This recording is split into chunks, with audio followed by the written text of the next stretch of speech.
I think the most painful thing right now in Kenya is just our ethics. It's just our ethical value that completely has gone. And we must call it back. And we must have a few who will believe that we must call that back, and we will have to use the Christian values to call it back. That's where we are. So we can't see anything good, even if there is goodness. It is difficult at the moment to see goodness because of just our ethical, moral values. Period.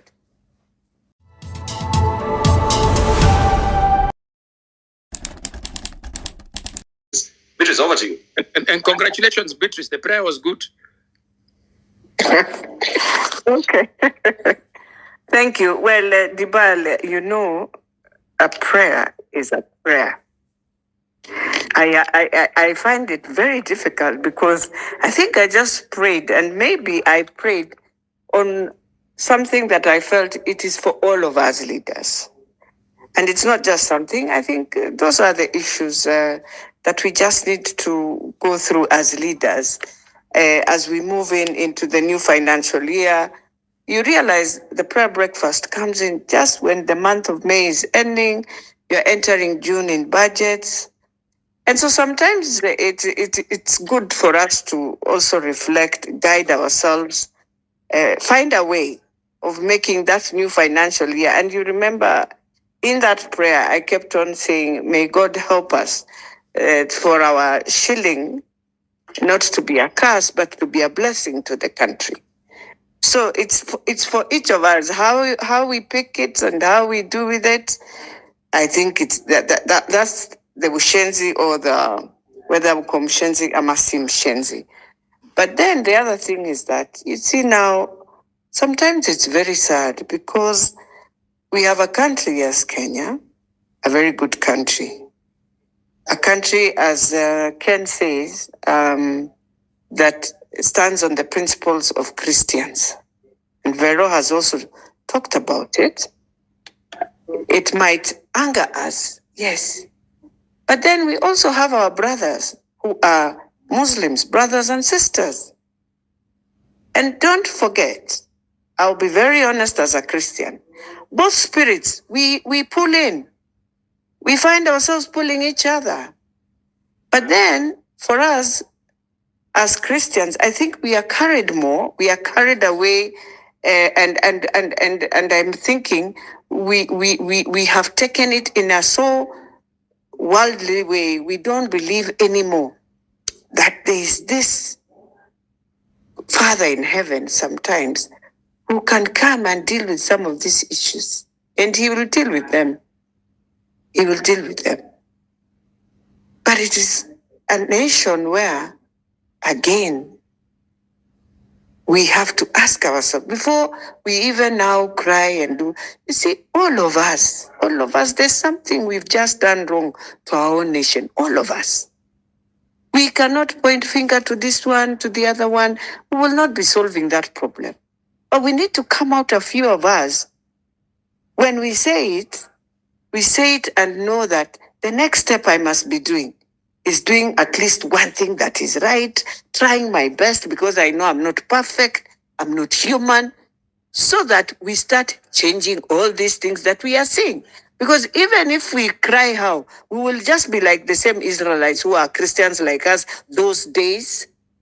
They even went at a point where every time when you look at Moses as a leader, he would come back angry, do this, then he's told, anger does not take you. We need a different way. God tells Moses, you have angered, you have done it with anger, it's not right. So that is one thing, even as we should ask ourselves. Yes, there is anger. Yes, our children are very angry. Yes. But in that anger, if we are not careful also, we destroy completely. In that anger, you open up that space where, again, evil will thrive. We will wonder how to deal with it because there are those people who believe in thriving in anger. When people are angry, that side, for them, that is better.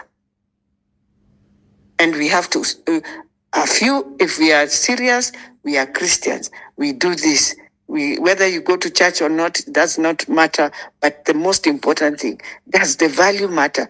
As Ken says, ethically, do you find some of this consciousness just dipping into you and asking you a question and pointing into you and trying to spear you that this is about to happen, but it is not right?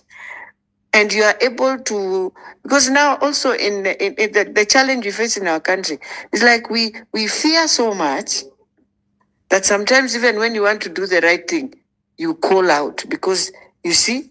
So if I never prayed, you see, will not be discussing these things. Which was sometimes you're asking myself, why did I go? Why did they call me there to pray after all then?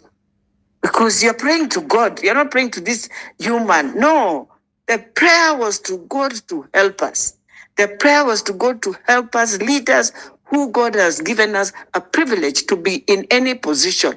Either you are in executive side, you are in legislature, you are in judiciary, because those three arms, all of them, we have sort of messed them up. We have sort of decided to thrive.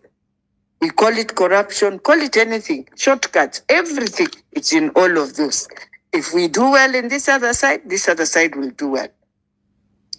And so it is something that we have to get up and tell ourselves, but to bring back Kenya, it's not even about, it's about me. It's about me. The small space I have been given. How best can I do to just see, not 3, not 4, one transformation that everyone will see, and this one was done. And this one was done rightfully, and it will be a legacy. It can serve the way the Mzungus do their things, and it serves for years. You see it. There's no wastage. There's no going back there 1 year, 6 months. You are repeating the same thing you did, and you're saying you did it. That is what is a bit painful. But I think the most painful thing right now in Kenya is just our ethics. It's just our ethical value that completely has gone. And we must call it back. And we must have a few who will believe that we must call that back, and we will have to use the Christian values to call it back, just the same way our Muslim brothers and sisters use the Quran to call back their values, to call back their children. They take them in madrasa. They do everything. They make sure they're in the right place at the right time. And for us, it's like we have become now the Israelites. We are somewhere in a Babylon where we are just in a big rumble. But it's also something that God is telling us, that there's somewhere we did wrong, and all of us sort of run away to just say, the worst mistake we ever did was when the priest and the king, who, when the Bible says the priest will bless the king and the king will build a country, they went to bed together. It was the most unfortunate thing for Kenya. And God has now shown us it does not work that way. That is why the priest cannot come out and shout to the king. That is why the priest cannot have a heaven where we can run and say, now I'm going back to church, that holy place, that holiness there, to stand in that pulpit and cry. It cannot come out with good fruit because we distorted, we have messed it, we poisoned the pulpit. And so we must agree also that it was wrong. And we must call in all of them, both the priests, and tell them, look, sanctify your pulpits for your people to come out and be able to face the king and say, wrong is wrong, right is right. That is what we are missing. That is where that ethical value has gone. That's where we got it. We got it in Sunday school. It's not something that needs a law. No, you don't need laws. It was something that God believed it is in you.